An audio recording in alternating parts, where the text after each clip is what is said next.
जय माँ इंद्राक्षी, जय अम्बे।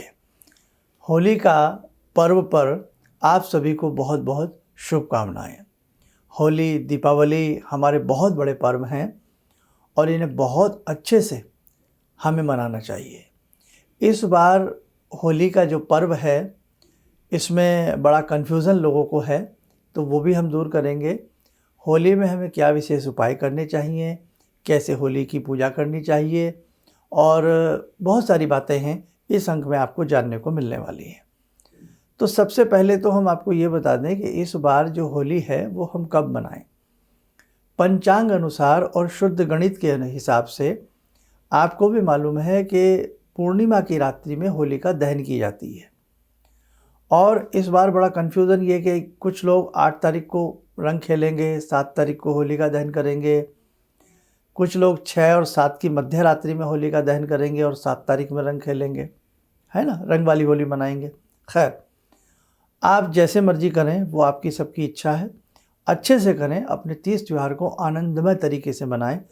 हम यहाँ अपना भी मत रख देते हैं और साथ में होली में हमें क्या क्या विशेष करना चाहिए, हम वो सारी चीज़ें, आप चाहे 8 में मनाएं, 7 में मनाएं, आप वो सारी चीज़ें उसी हिसाब से कर लेना, ठीक है।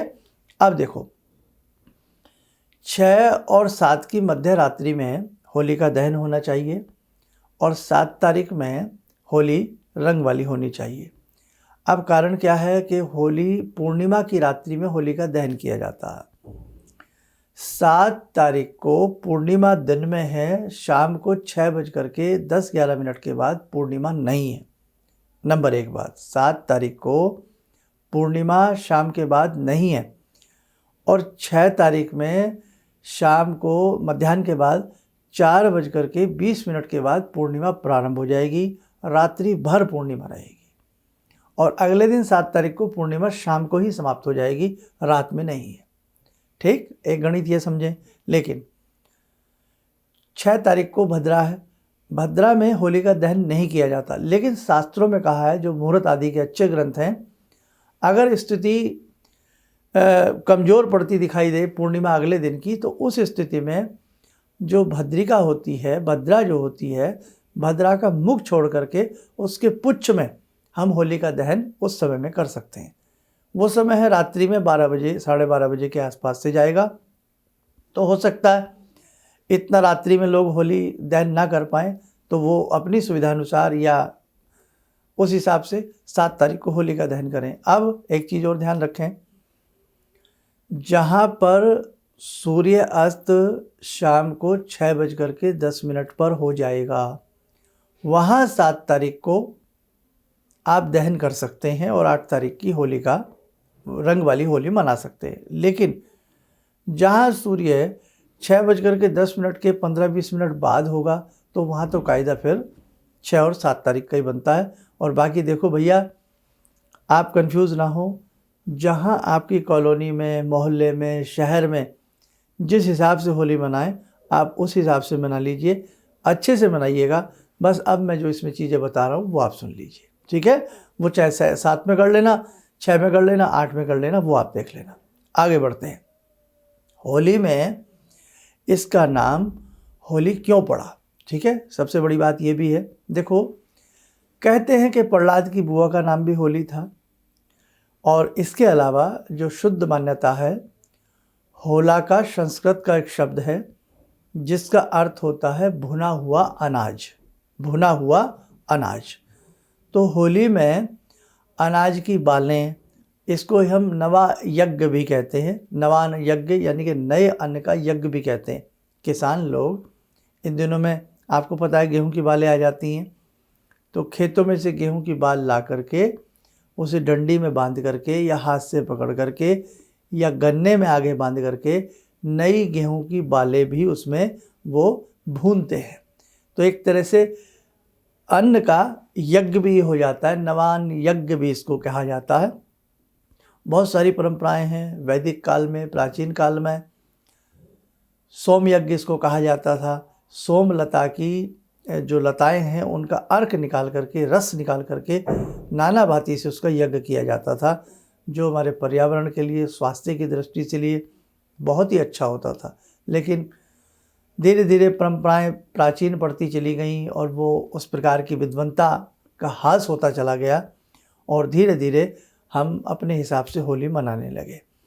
होली में फुहड़पंती लाना, गाली गलौज करना, ये तीज त्योहारों का मतलब नहीं है। ये भले ही आज की सोसाइटी ने ये सारी चीज़ें पैदा कर दी हैं, तो उसमें होली की कोई गलती नहीं है। बहुत लोग कह देते हैं ना, होली में तो लोग नशा कर लेते हैं, एक दूसरे को बुरा भला कह देते हैं। तो भाई ये लोग ही तो ऐसा करते हैं ना, हमारे ऋषि मुनियों ने तो ऐसा नहीं कहा ना। तो इसलिए अपनी परंपराओं को आज भी जीवंत रखने का प्रयास करें और उन्हें अच्छे से मनाने का प्रयास करें। अब आइए पुराणों में होलिका के बारे में क्या कहा गया है, एक नज़र ये भी डाल लें। और हमारे पुराणों में होली का विस्तार के रूप से जिक्र है। पुराणों में होली का महत्व। कर्म मीमांसा एवं पुराणों के अनुसार होली महोत्सव का आरंभिक नाम होलाका था, जिसे हम भुना हुआ अनाज भी कहते हैं। उसी के नाम पर इसका नाम होली पड़ा। महर्षि जैमिनी कृत कर्म मीमांसा शास्त्र में होलाकाधिकरण नामक स्वतंत्र कर्मकांड का वर्णन है।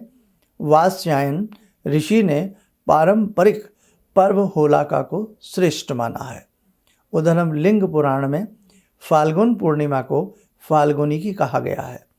इसे ऐश्वर्य देने वाली बताया गया है। हम वराह पुराण की बात करें, वराह पुराण में इसे पट्टवास विलासिनी कहते हैं। हेमाद्रि ने होलिका का पूर्णिमा को हुताशनी कहा है। हेमाद्रि ने यानी कि होलिका को हुताशनी नाम भी दिया है। तो कहने का भाव, ये बहुत सुंदर पर्व है और एक ही फिक्स समय में जब एक विशेष यज्ञ किया जाए, आप घर में यज्ञ करते हैं, छोटे रूप में करते हैं। होली भी क्या है, एक विशेष यज्ञ है। होलाष्टक जब प्रारंभ होते हैं अष्टमी से 8 दिन के, उदुम्बर का, पहले अर्जुन का भी करते थे, उदुम्बर का, अर्जुन का, इनका डंडी गाड़ दी जाती है, बड़े बड़े डंडे उसके गाड़ दिए जाते हैं। मंत्रों के माध्यम से चहुं ओर होलिका चिन्हित की जाती है। चंदन की लकड़ियाँ, खैर की लकड़ियाँ, अगर तगर की लकड़ियाँ उसमें चीनी जाती थी और गाय के उपले उसमें चारों तरफ अच्छे से लगाए जाते थे और उसके बाद नाना भांति की सामग्री उसमें होमी जाती थी और विशेष प्रकार के मंत्र उच्चारण से होली का दहन किया जाता था। पर्यावरण के ऊपर खासा असर पड़ता था, पक्षियों को नया जीवंत प्राप्त होता था और जो प्रदूषण है वो दूर होता था। और इस समय एक ऋतु परिवर्तन होता है, शरद ऋतु चली जाती है और बसंत ऋतु का आगमन हो जाता है। हल्की हल्की ठंडी भी ख़त्म हो जाती है, हल्की हल्की गर्माइश शुरू हो जाती है। और जब किसी भी समय में कोई ऋतु परिवर्तन होता है तो नाना भांति के रोग पनप जाते हैं, संक्रामक रोगों की भरमार हो जाती है। हैजा, मलेरिया, चेचक, टाइफाइड, बहुत सारे रोग फैलने लगते हैं। तो ये जो एक प्रकार का हर वर्ष इस प्रकार का विशेष प्रकार का यज्ञ किया जाता है, उससे वातावरण में जितने भी संक्रामक कीटाणु होते हैं वो नष्ट होते हैं और हमारे स्वास्थ्य संवर्धन में बढ़ोतरी होती है। तो देखो, ये सब चीज़ें अंधविश्वास नहीं है, बहुत बड़ा इनके पीछे बहुत बड़ा कारण है। साइंस भी इसके पीछे लगी है। भाई पर्यावरण में अब पोल्यूशन हो रहा है, फैक्ट्रियां हैं, धुआं निकल रहा है, पोल्यूशन हो रहा है ना। लेकिन एक प्रकार से विशेष जब यज्ञ होता है उसमें नाना भांति की जड़ी बूटियाँ होमी जाती हैं और उनसे जो वो बाहर के ऊपर की तरफ जो वायु का वेग जाता है, उससे वातावरण जो है वो प्रदूषित वातावरण, दूषित यानी कि दूषित वातावरण जो होता है वो बहुत ज़्यादा सही हो जाता है। तो ये सब चीज़ें हैं, बड़ी इनकी मान्यताएं हैं। आज ये सब चीज़ें भूल बैठे हैं लोग। होली को किस प्रकार से देख रहे हैं, किस प्रकार से कर रहे हैं, वो सब आप जान ही रहे हैं। ठीक है, तो ये तो हमने बताया। अब जिस कॉलोनी में आप रहते हैं वहाँ जहाँ होली दहन की जाएगी, चाहे आप 6-7 की रात में देख लेना या 7 में देख लेना, तो वहाँ हमें क्या सामग्री लेकर के अपने पास रखनी है वो आप सामग्री नोट करें।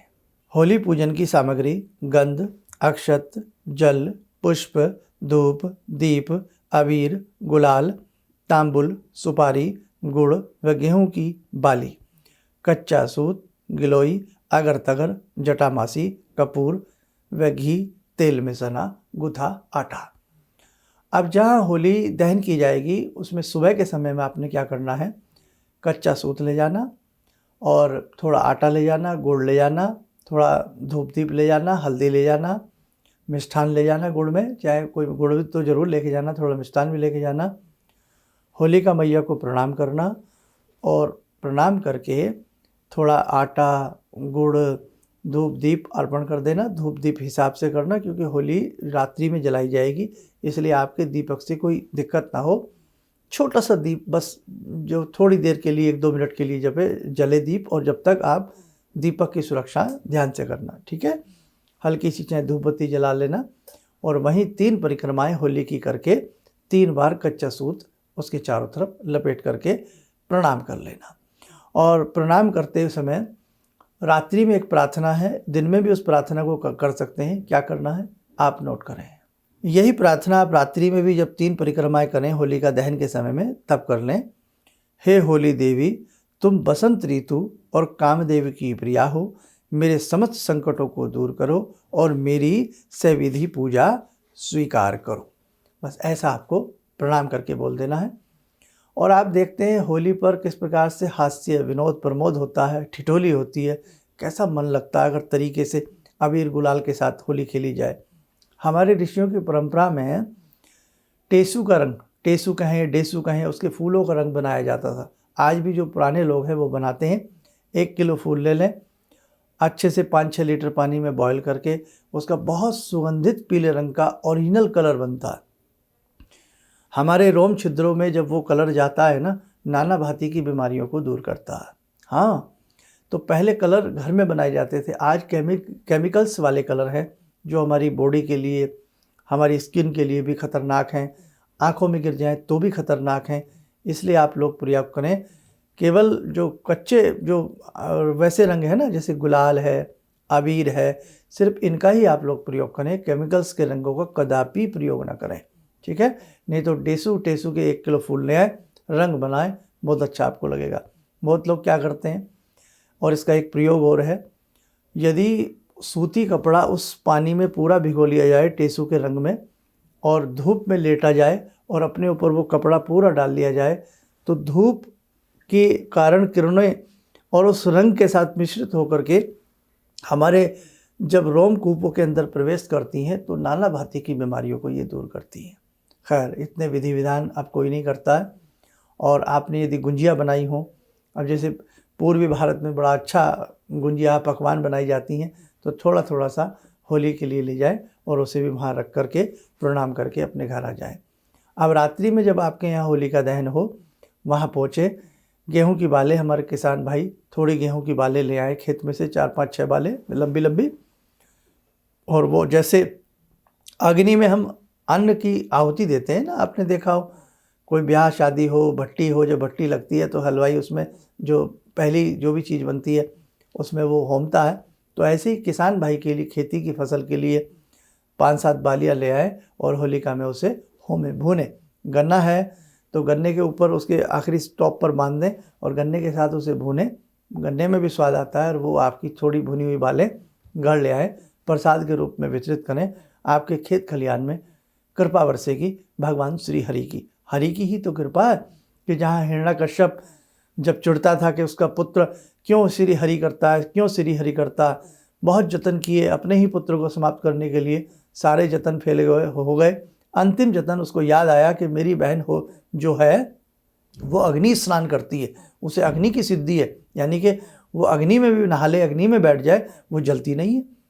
तो प्रहलाद को उसकी गोदी में बिठाऊंगा, प्रहलाद जल जाएगा और ये बच जाएगी। वही हुआ, लकड़ियाँ चीनी गई, बुआ उसमें बिठाई गई, प्रहलाद गोदी में, और अग्नि की जब अग्नि प्रवेश की गई, उसे मालूम था हिरण्यकश्यप को कि अग्नि तो इसको कुछ बिगाड़ नहीं पाएगी क्योंकि अग्नि सिद्धि है इसको। उल्टा हो गया। क्यों हुआ उल्टा?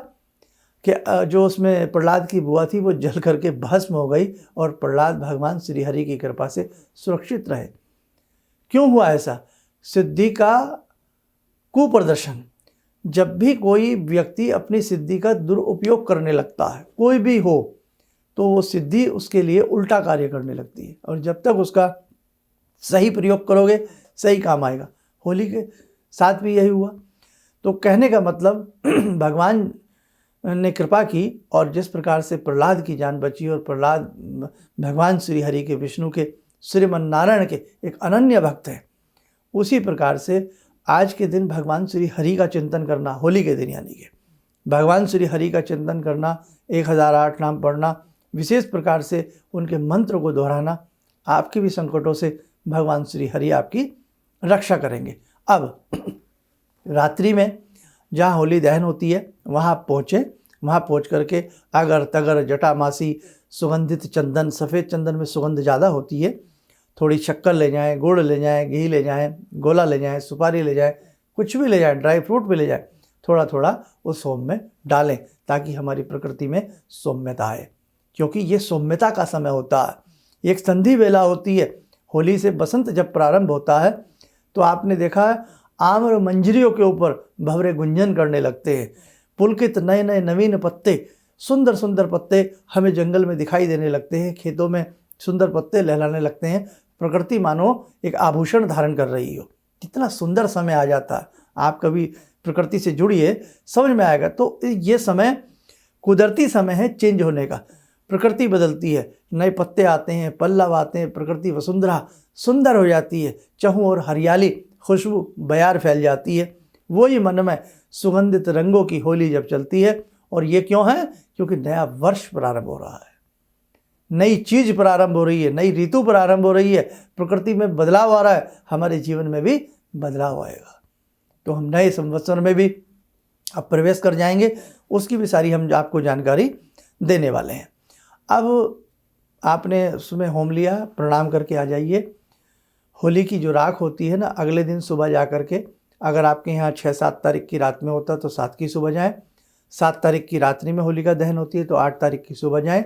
एक डिब्बे में थोड़ी सी होलिका की राख लाएं, लेकिन वो होली जहाँ विधि विधान से अग्नि संस्कार किया जाता हो। ये नहीं कि बच्चों ने झाड़ फूस इकट्ठा किया और उसको जला दिया, वो कोई मायना नहीं रखता है। वो ठीक है, हमने एक चिन्ह पूजा की है, लेकिन जहाँ विधि विधान से होलिका इस प्रकार से होती हो वहाँ मेरे मित्रों करना।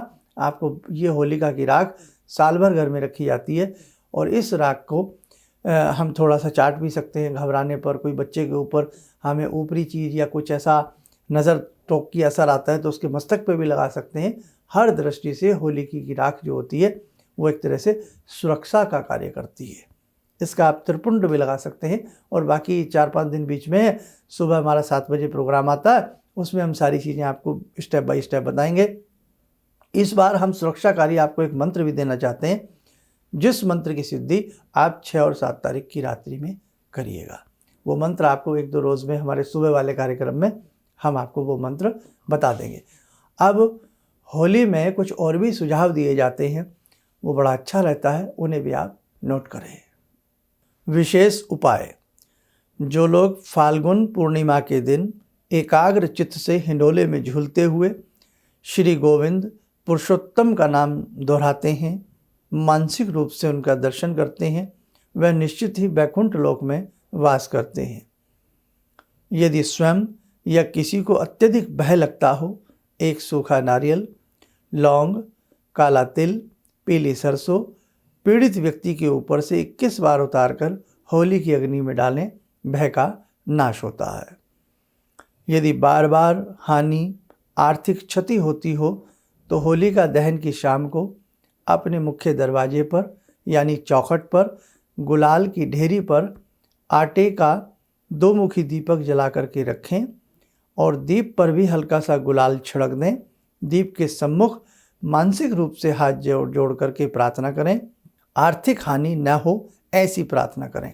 और जब दीप बंद हो जाए तो जहाँ होलिका जलाई जाती है उस स्थल पर ले जा करके उस दीप को बाद में उसी में होम कर दें। हमने आपको कच्चा आटा बताया था, सना हुआ आटा बताया था और एक कच्चा सूत भी बताया था। अब उसका प्रयोग सुन लो।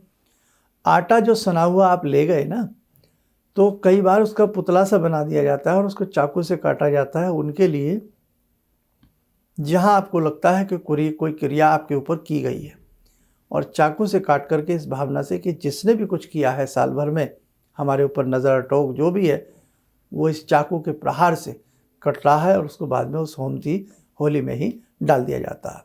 अब एक बहुत अच्छा प्रयोग सुने। जो भी आपके घर के बच्चे हैं, बड़े हैं, कच्चा सूत उनके अंगूठे के पाँव के अंगूठे से लेकर के यानी नीचे से लेकर के सर तक ऊपर तक कच्चा सूत नाप लिया जाए उनका हाथ लगवाया जाए और पूरी लंबाई का सूत उस होली में डाल दिया जाए, ये सोच करके कि मेरी हारी बीमारी सब इस धागे में आ गई है और वो जल करके भस्म हो रही है। जैसे प्रहलाद की बुआ बुराई जल करके भस्म हो गई और अच्छाई की विजय हो गई हैं। और जब होलिका के 3 चक्कर लगाना, श्रीमन नारायण श्रीमन नारायण, ओम नमो भगवते वासुदेवाय नमः, ओम नमो भगवते वासुदेवाय नमः मंत्रों का उच्चारण करते रहना। देखो, आज बहुत लोग हमें मिसगाइड करने का प्रयास कर रहे हैं, लेकिन आप ध्यान रखना, सच्चे सनातनी धर्म होने का अर्थ आपको निभाना है। हमारे ऋषियों से विद्वान ये लोग नहीं हो सकते जो आज नई नई बातें ढूंढ ढूंढ करके ला रहे हैं, नए नए प्रकार से हमारे सनातन धर्म में थोड़े अटका रहे हैं और हमें कहीं ना कहीं धर्म से विमुख करने का प्रयास कर रहे हैं। होली अच्छे से मनाइए, अच्छे से होली को समझिए। आमोद प्रमोद का एक अच्छा समय है। आज व्यक्ति डिप्रेशन का शिकार है, मानसिक उलझनों में व्यक्ति उलझा हुआ है।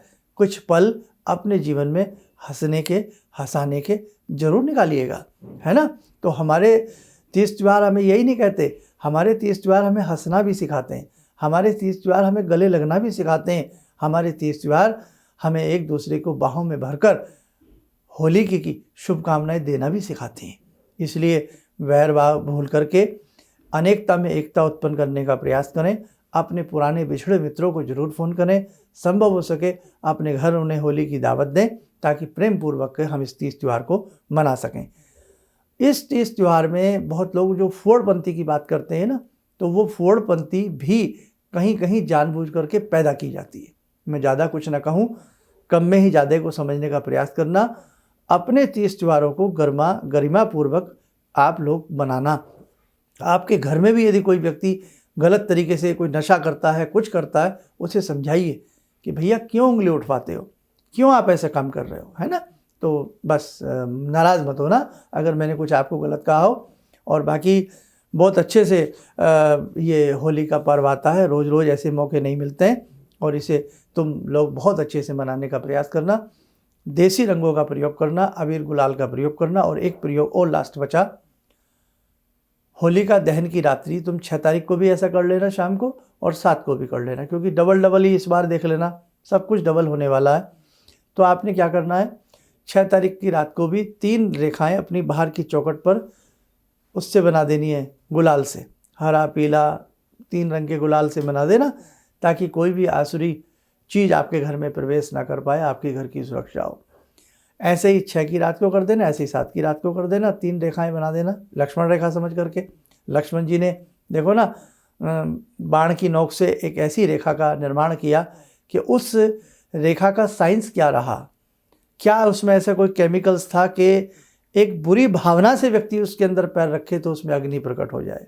क्या उच्च कोटि की हमारी सिद्धियां रही हैं, क्या उच्च कोटि का विज्ञान हमारे देश का रहा है ना। आज भी साइंस दांतों तले उंगलियां दबा जाए कि भाई ऐसी क्या चीज़ रही होगी जो लक्ष्मण जी ने वो रेखा बनाई होगी, और व्यक्ति की भावना पढ़ कर के अग्नि प्रकट हो जाए कि दुराचारी व्यक्ति हो तो अग्नि प्रकट हो जाए। इसलिए रावण का, भले ही रावण कितनी सिद्धियों का ज्ञाता रहा हो, भले ही यज्ञ की कितनी कलाओं को वो जानता हो, भले ही कितना तपस्वी रहा हो, है ना, लेकिन उसकी हिम्मत नहीं हुई कि वो लक्ष्मण रेखा के अंदर पाँव रख सके।